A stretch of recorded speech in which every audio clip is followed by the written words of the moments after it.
창풀 멤버십 회원이 되어주세요. 창풀 멤버십을 가입해주시면 실제 창업에 유익한 100여 개 이상의 비공개 영상과 실제 예비 창업자와의 상담을 통한 지극히 현실적인 질문 그리고 저의 답변들을 보실 수 있습니다. 창풀 멤버십 혜택 링크 클릭해서 확인해 주시고 창풀 구독자분들의 회원가입은 양질의 창풀 컨텐츠를 만드는 데 큰 도움이 됩니다.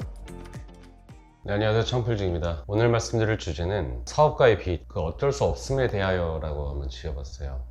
요즘 빚진 사람들을 엄청 많이 보니까 걱정이 좀 되더라고요.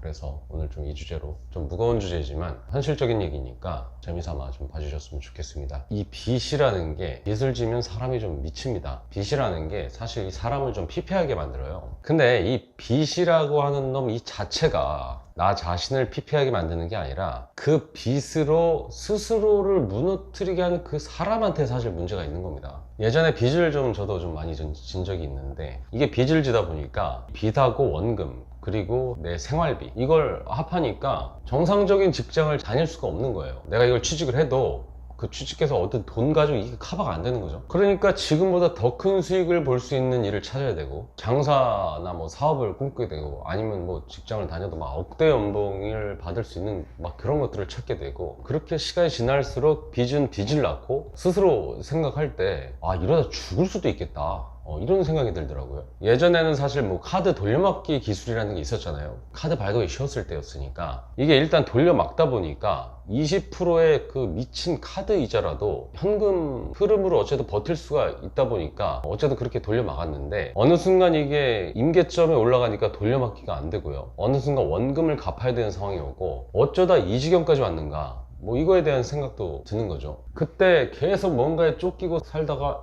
정신이 바짝 들어가지고 안 돼, 이건 정신 차리겠다, 일단 살고 봐야겠다, 이런 생각이 들더라고요. 내 나이가 아직 젊은데 일단 살고 보자. 당시로서는 절대 제 능력으로 갚을 수가 없는 돈이었지만, 일단 그 빚은 태어났을 때부터 내 몸에 달라붙어 있던 그 내 몸이라고 생각을 하고, 일단 지금 내가 살 수 있는 방법을 찾았어요. 그 중에 하나가, 첫 번째 생각을 한 게, 난 안 돼, 일단은 돈 벌려고 하는 생각을 일단 접자. 돈을 벌려고 하는, 어떻게 지금보다 좀 나아지려고 하는 이런 생산적인 행위, 그런 생각, 이것들을 일단 접자. 이미 지금 내 에너지가 완전히 바닥이 났고, 의지와 에너지가 바닥난 상태에서 내 정력을 더 소진시키는 일을 하지 말자. 당시에 나름 주변으로부터 인정받던 일을 당장에 그만뒀고요. 그냥 아무 생각 없이 할 수 있는 일을 찾기 시작합니다. 그리고 경기도 성남의 달동네에 있는 어느 조그만 수영장으로 들어가게 돼요. 그리고 내 빚에 대해서 한번 생각을 해보게 되는 거죠. 그래, 지금 이 상태로는 못 갚아. 그리고 카드사를 찾아갔어요. 지금 36개월로 되어 있는 거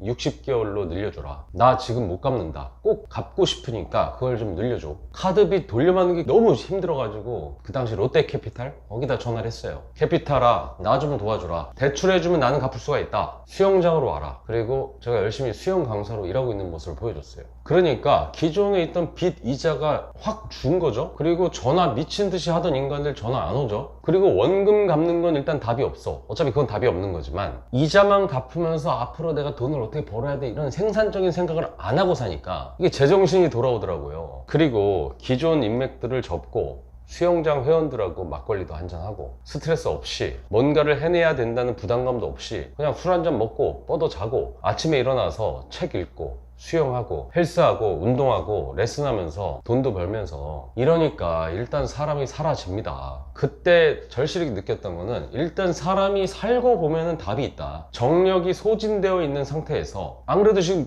에너지가 다 소진됐는데 그 없는 가운데서 이걸 또 소진시키면은 이게 정말 큰일인 거예요. 자동차의 엔진이 지금 완전히 과열돼서 미친 듯이 열이 나고 더 이상 밟으면 안 되는 그런 상태인데, 바퀴가 빠졌다고 센 바퀴를 자꾸 돌려버리면 엔진이 망가져 버리죠. 돈은 돈일 뿐인 건데 엔진이 망가지면 그건 끝인 겁니다. 돈이 뭐라고, 빚이 있으면은 나한테 빚진 놈이 후달려야지 내가 왜 후달려요? 안 갚겠다는 것도 아니고, 일단 살고 보겠다는 거예요. 살고 본 다음에 갚겠다 이거 아니에요. 예전에 백종원 대표님이 옛날에 쓴 책을 제가 그 당시에 본 적이 있었는데, 뭐 알만한 사람은 알겠지만 사실 전 그거 보고서도 좀 많은 모티브를 좀 얻었던 게, 펜션 건축업을 하셨단 말이에요. 근데 승승장구했어. 근데 97년 98년 IMF가 터졌어. 그러다 보니까 원화 가치가 폭락을 했어요. 어차피 펜션을 지으려면 그 수입 목재를 들여와야 되는데, 원화 가치가 환율이 올라가니까 결국에는 수입하는 게 비싸게 들어올 거 아니에요? 목재를 수입해서 지어서 분양해야 되는 입장에서 완전히 망한 겁니다. 그럼에도 불구하고 집 지어주겠다라고 하는 약속은 지키기 위해서 건축을 진행을 하니까 3억을 받았는데 원가가 6억이 들어간 거죠. 그럼 이게 적자잖아요. 이게 계속 쌓이다 보니까 결국에는 19억이라는 빚을 지게 된 겁니다. 그러면 나 못 짓겠어요, 계약 모르겠고 난 도망가야겠어, 그리고 폭망이다 하고 도망가 버리면 끝났을 수도 있는데, 약속은 했으니까 지어준 거죠. 그러다 보니까 빚쟁이들이 다 몰려왔을 거 아니에요? 막 죽이겠다고 몰려오죠. 그때 백종원 대표님이 그렇게 말씀을 하셨다고 합니다. 오케이, 쌈밥집으로 다 모이세요. 그리고 이렇게 얘기를 합니다. 나는 보다시피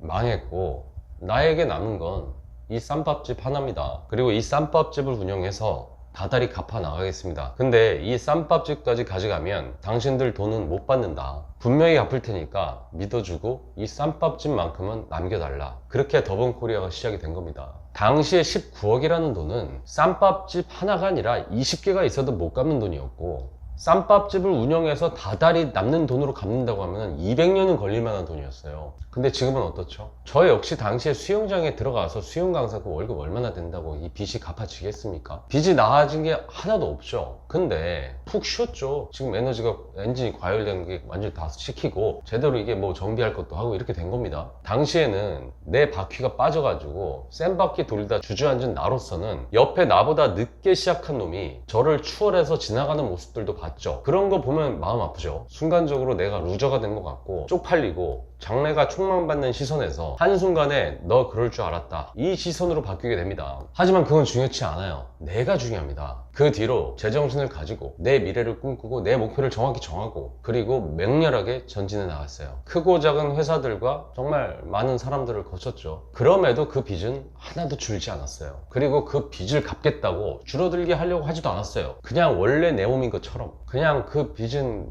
내가 원래 처음서부터 안고 태어났어. 이자가 뭐 200만 원이야?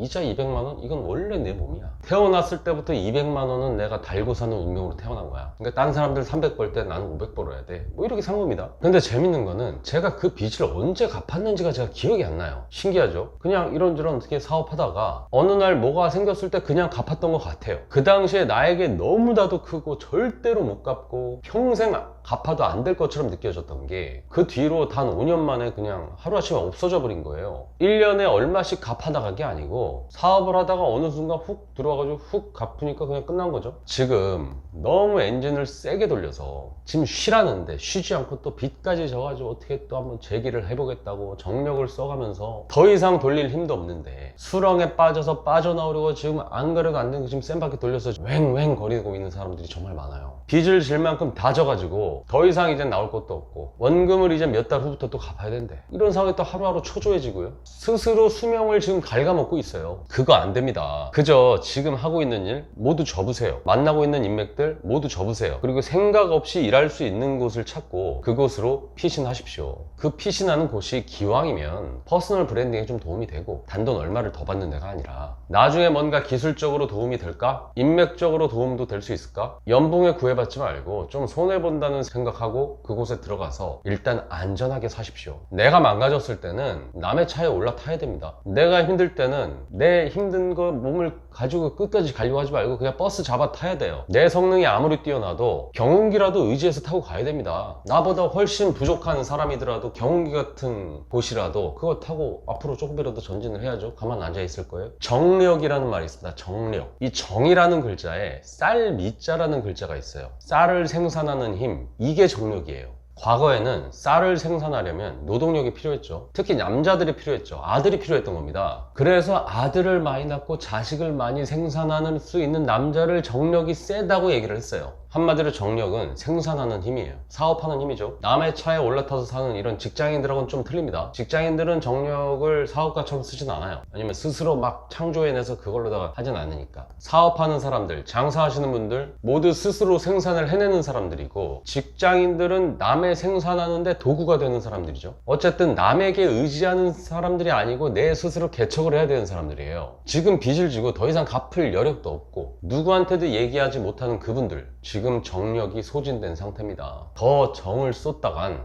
가는 거예요. 갑니다. 이게 맛이. 그러니까 더 가기 전에 빨리 어디론가 피신하십시오. 딱 이자만 갚는다 생각하고 이자 못 갚을 것 같으면 못 갚는다고 이실직고 하고 한감대책을 채권자와 허심탄회하게 얘기를 하고 일단 살고 봐야 됩니다. 뭐 어디 직장 가서 직장 뭐 강제 압류 걸어놔라, 나 갚을 거다, 회생 뭐 이런 것도 할 수 있죠. 대신에 갚아야 돼요. 국가 돈으로 한 거는 뭐 좋긴 한데 사적으로 빌린 것들은 그 빌려준 사람은 뭐가 됩니까? 진짜 피해자는 그 사람이 될 수 있으니까 반드시 갚아야 돼요. 하지만 지금 당장 살 수 있는 방법을 찾으십시오. 분명히 말하지만 그렇게 하게 되면 생각보다 오래 걸리지 않아서 복구됩니다. 기억하세요. 생각보다 오래 걸리지 않습니다. 그러니까 쫄지 말고 하나씩 하나씩 해나갑시다. 요즘 빚지신 분들 많죠? 다 방법이 있으니까 그런 최악의 상황일수록 나를 더 챙기고 엔진이 망가지지 않게 그렇게 계획을 짜셨으면 좋겠습니다. 이상 창필직이었습니다.